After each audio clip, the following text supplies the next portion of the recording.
And it can happen every time. Now the thing is that maybe I should take that back. It might not happen every time immediately or as quickly. apparent like Yeah. that. But even if the person would not have responded that way, the energy that you gave to the person already nourished that person. Maybe few more people do that, then it's almost like a, a desert, a dry desert, and it doesn't have water. You know, you put a cup of water, gets sucked in, and then you see nothing, no change. You put another one, another one, another one, nothing changed. Oh no, I should give up. There's no use here. Don't give up, because where does it go? When you pour the water, it goes to the bottom. It cannot stay on the top. It has to go and establish a foundation. It has to go to the root. So when we give this kind of love, where does it go sometimes? It goes to the foundation. It goes there and then builds up and builds up and builds up until the point. Because the heart of a person opens when is nourished with love first. And then it can give love. So the very heart that is a source of love has to be nourished by love first. Yeah. So this is like that, at the moment, it's like a desert thing, you know. You pour and pour, it goes to the bottom, it goes to the bottom, it goes to the bottom, but then it builds up because it's already saturated, and suddenly you see, ooh, saturated. Then it could be a fertile ground, you know, you can put any seed and it'll grow. What makes this a little bit further challenging for us, for me, is that, you know, I don't approach people like that every day, correct? I approach people from my me. So when I drop that drop of water, is not always from the right place in heart. Is because my me has its own goals and intention. Sometimes even subconsciously, because that's me is who has been living around all this time. So so that, but what that does is that because it's not coming from the right place, it doesn't also register in the right place. So it creates even more, you know, ambiguity, confusion. You know, why is this guy talking to me like this? So, so I've seen the difference to how it can or cannot work. Yeah. The point that you brought at the beginning, trust, a simple word, one word, trust. The role of it is so vital. And to see the role of it, you can imagine this. In any relationship, imagine a relationship with or without trust. If there is no trust, there is no relationship. Exactly. Yeah. It could be a business relationship. Forget it then. You know? Any relationship. Trust is this feeling. Feeling of what? Feeling of oneness. I can trust him because he is me. You know, I can trust her because she is me. Not going to betray, not going to backstab, not going to lie, cheat, or anything. Trust. Huge, huge thing. So, and then because we are not so much developed in heart, it's very easy to actually lose the trust. It almost feels more comfortable to live only in my world because I don't have to deal so much with things. But then the more we go with that, then the more separated, lonely, and painful, and loveless life becomes. So we can non-stop explore this idea, and then it always comes back to the heart again. Correct. It's the heart that is missing in our relationships, in our awareness, because our very essence, our very being is the heart. Now this might be new, but it's worth considering. Yeah. I am actually visualizing another venue sometimes, like a workshop, where you have people who are almost like strangers. You bring them and sit them across a table and let them exercise this thing. The whole, like a whole basketball place, and it's just a whole table of people are sitting, and for the first time they're sitting across with each other and trying to drop those waters truly coming from their heart. Yeah. And Even the realization of it will change people. I told you, several years ago, I used to lecture in college about this thing. I was sponsored, and I'd go to the college and 45 minutes class. And, usually not so many students like to go to the class anyway. But they were kind of curious about the name, development of the heart. Something brought them there. So maybe 30, 40 people used to come and sit inside, and some of them even very kind of externally strange looks and so on, and even no eye contact, no contact of any kind, relationship, handshake. They would come and sit in their own chairs, something like this, and completely separated. And so then I would there was a board also.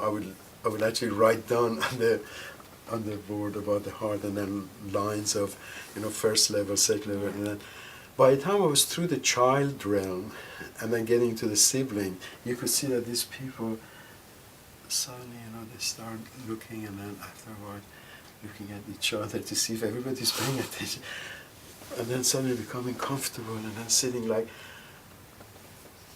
2 hours later they would not leave still. The 45 minutes, Yes. 2 hours later they were still, and it was just totally different atmosphere after 10 minutes, after 10, 15 minutes. Because what they were hearing, suddenly they realized this has nothing to do with anything except I. It wasn't to do with any religion, it was to do with any race, with any color, with anything except life, God, and I. Because the look that they were having at everybody else, to realize that they're feeling differently because they heard something that was just right inside. And it was a simple words. And they couldn't believe their own reaction. And they were checking with others to see if they're having the same reaction to it, and they were seeing everybody's. So like after 10, 15 minutes, I was looking at completely different energy of people. I mean, they were all present. And then like 45 minutes passed, 1 hour passed, 1.5 hours passed, 2 hours passed. They were still there. They didn't want to leave. correct. Why? Because there was life.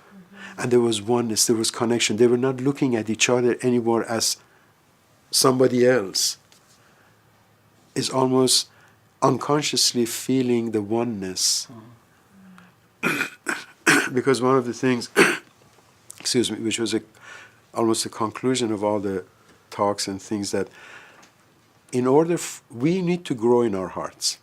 In order for us to grow in our hearts, we need each other. How can you grow in heart by yourself? No? So if we need each other to grow in heart, and a heart is the most essential thing for us to develop and grow, therefore I can say that we need each other more than air. You know how much we need air? If you want to try, stuff your nose for a few seconds. You see, you come to the point, then your body tells you how essential air is. You cannot stop breathing. That's how much we need air physically. But we need each other for the development of our hearts more than air. Because what's the use of having all the air and the physical body grows and we do whatever we want till the end of our lives and our heart is not grown? We have not used this magnificent piece of creation, this human body, which is more magnificent than the whole universe.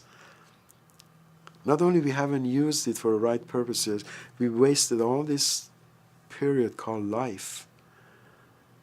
This body that has these 5 things we call senses that connects us from inside to the outside.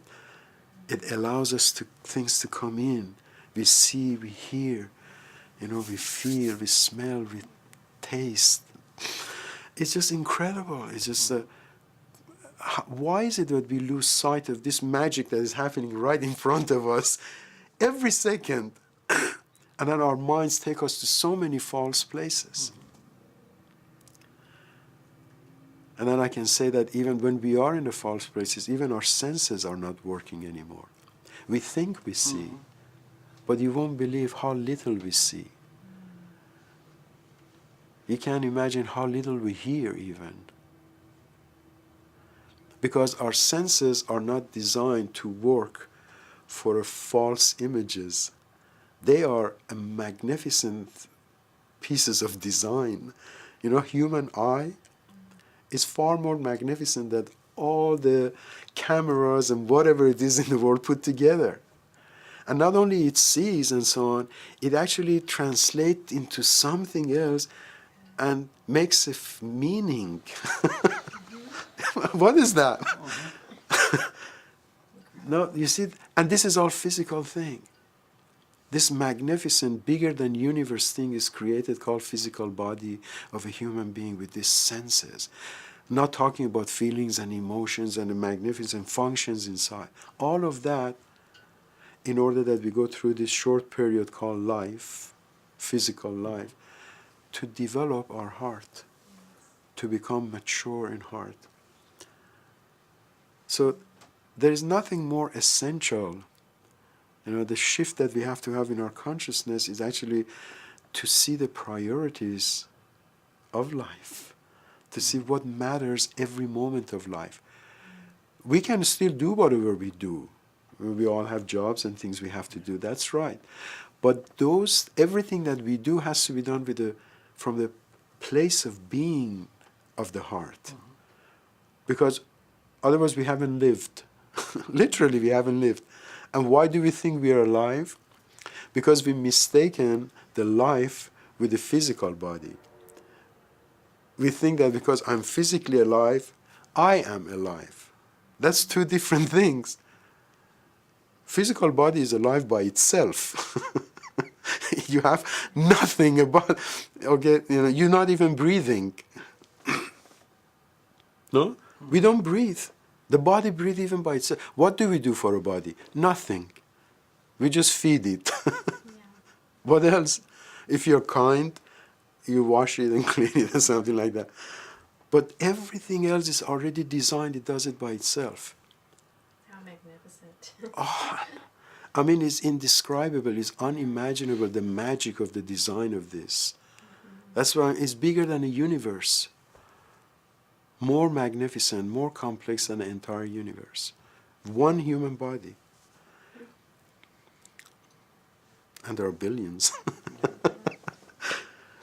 But even that is only designed for a short period. Imagine this magnificent body is designed for 70, 80, 100 years or whatever, and it comes and it goes.